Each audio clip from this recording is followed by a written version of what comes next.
hapon po sa inyong lahat. Dito po tayo ngayon sa Granada. Nagpapalinis po tayo dahil magpapatayo po tayo ng kubo. Ayan po. Ayan, kung mapapansin po ninyo. Ayan, okay. Ayan po, pagod na po yung mga tao dahil naglinis po sila.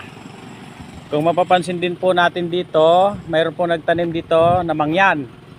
Galing po Mindoro, nagtanim po sila ng marang, pero nung namunga, saging po. Ayan, makikita po ninyo, saging po ang bunga. Ayan, okay. Kung sinasabi nila pagtanim dapat harvest, dito naman pag nagtanim ka ng marang, ang bunga saging. Okay, magandang hapon po, maraming salamat sa inyong lahat.